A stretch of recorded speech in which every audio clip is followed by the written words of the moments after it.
saya Yunisi Esmusain dengan NIM A1C223022. Pada kesempatan kali ini, saya akan menunjukkan video atau praktik dari pemeriksaan sadari, pap smear, dan juga bagaimana pemberian edukasi terkait kontrasepsi injeksi. Langsung saja kita saksikan video ini. Nah, untuk alat dan bahan yang digunakan pada pemeriksaan sadari, yang pertama kita menggunakan batuan payudara dan juga menggunakan cermin, bantal untuk pemeriksaan sadari dengan posisi berbaring, dan juga menggunakan baby oil untuk menjadi pelumba sebagai. Dimulai dari kita melepas pakaian bagian atas, kemudian langsung saja kita berdiri di depan, lihat posisi kita di depan cermin. Untuk tahap yang pertama, kita berdiri tegak sambil melihat apakah ada perubahan pada payudara, mulai dari perubahan bentuk apakah simetris atau warna payudara dan juga puting pada payudara.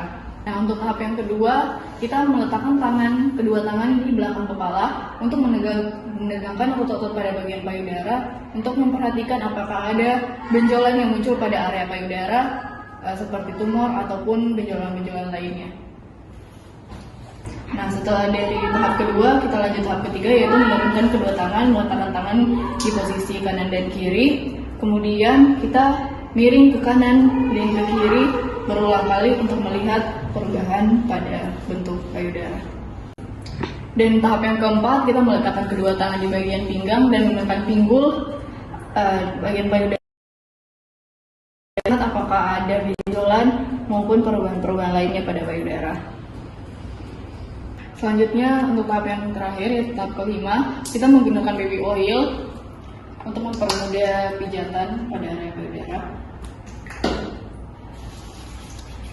Kita mulai dari payudara sebelah kanan dulu, memijat area payudara dari belakang ke depan hingga ke bagian puting payudara untuk melihat apakah ada cairan abnormal yang keluar seperti cairan kekuning-kuningan atau cairan yang bercampur dengan darah. Begitu pula pada payudara sebelah kiri.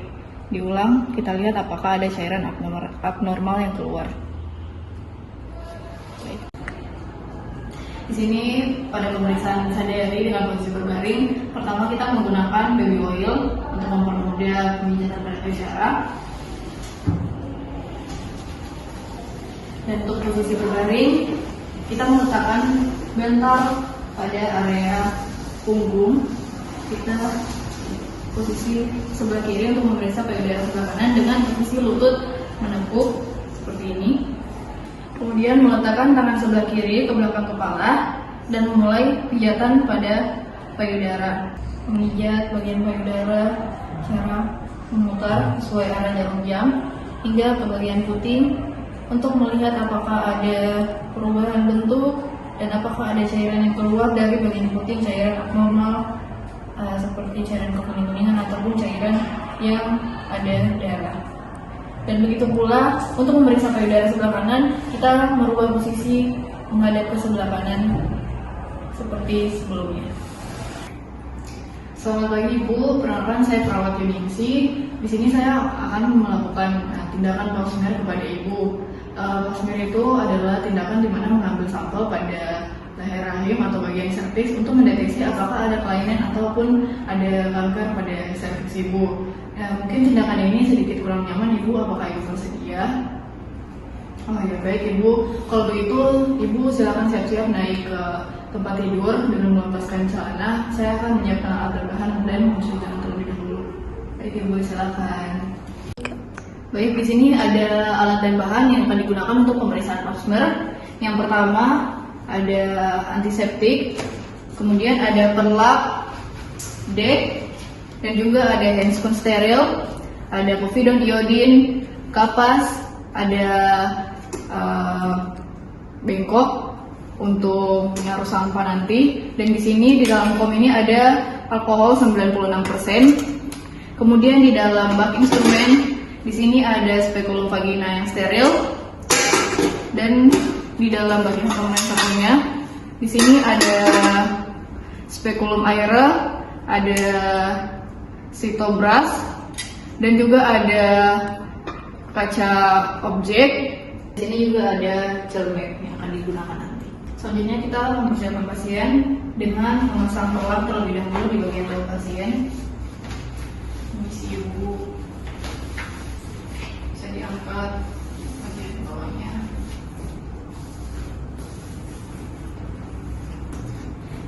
saat sudah begini kita meminta pasien untuk memposisikan dirinya dengan posisi yutokomi.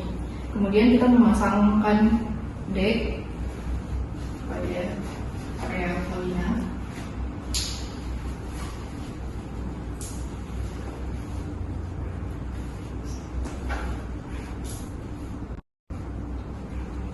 Setelah itu kita yang mempersiapkan diri untuk supaya segera melakukan tindakan. Nah, kemudian kita mempersiapkan diri dengan memakai celemek terlebih dahulu.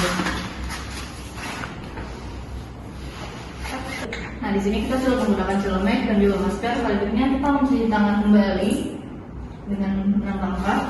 1, 2, 3, 4, 5, 6. Kemudian kita menggunakan handscoon steril. Yang pertama kita lakukan yaitu menuangkan povidone pada kapas untuk membersihkan area vagina ibu. Pertama kita membersihkan bagian labia minora dari atas ke bawah, buang, dan labia mayora dari atas ke bawah, buang. Kemudian bagian tengah vagina dari atas ke bawah, buang. Setelah tadi kita membersihkan vagina ibu, nantinya kita menggunakan spekulum steril sesuai dengan ukuran.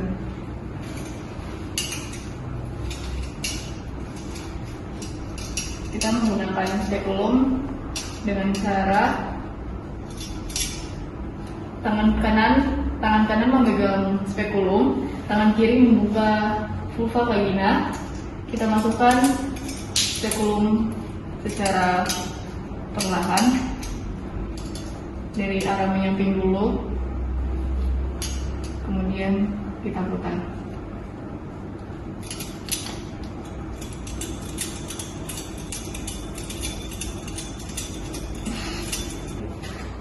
Nah, di sini jika penerangannya kurang, kita harus menggunakan tambahan lampu untuk melihat bagian dalam vagina. Dan jika bisa dilihat, di sini jika sudah tampak porsio, maka kita menggunakan spekulum air untuk mengambil sampel pertama. Dengan cara mengambil sampel di bagian leher rahim luar saja, dengan menggunakan sudut 360 derajat.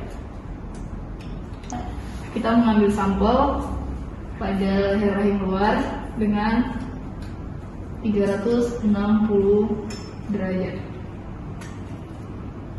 Setelah itu kita mengambil kaca objek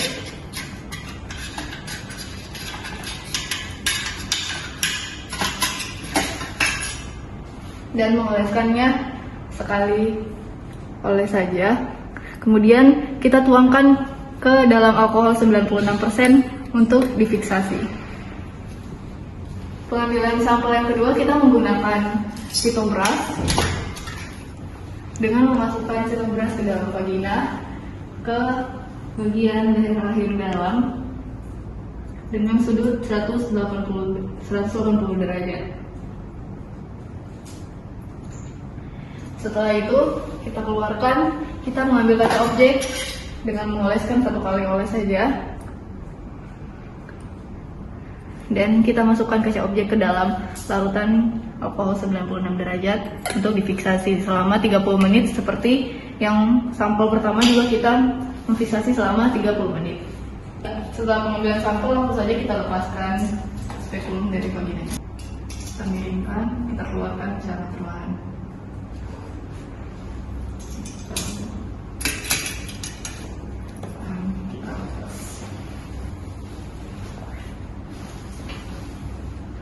Kemudian handscoon juga kita lepas dengan cara terbalik. Kita taruh ke bengkok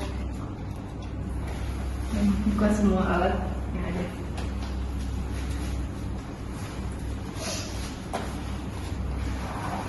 Baik, selamat pagi Bu. Selamat pagi, Mas. Bagaimana keadaannya? Ya, ada keluaran ibu atau tidak?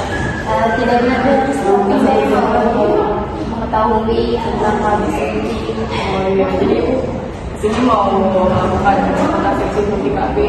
Iya, saya mau melakukan suntik KB, tapi saya tidak tahu bagaimana ini suntik. Di sini saya akan menjelaskan ibu tentang KB sebentar ya ibu. Nah, di sini saya ada posternya, ibu bisa ibu lihat dulu terkait suntik KB. Dan akan saya jelaskan ya ibu, ibu bisa mengerti apa itu kontrasepsi injeksi atau KB. Nah, jadi di sini yang pertama ada apa itu suntik KB.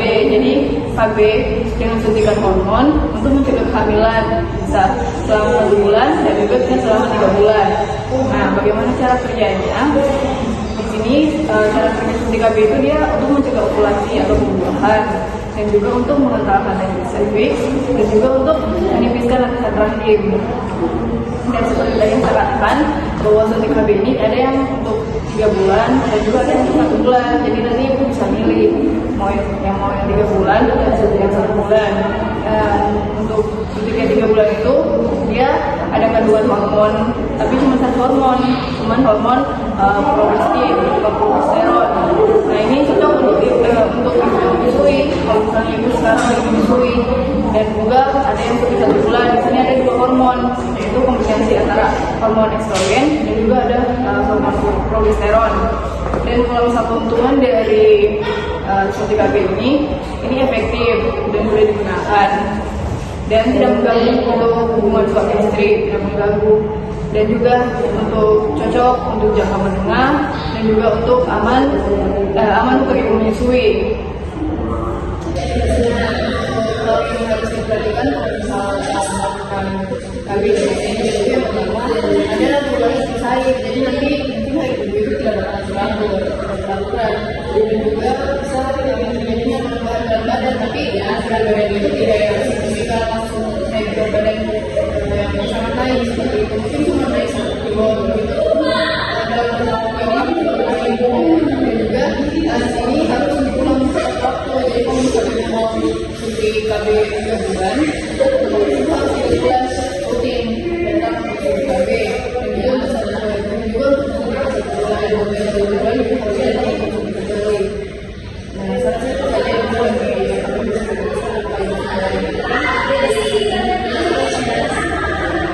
kalau begitu, kalau misalnya ibu mau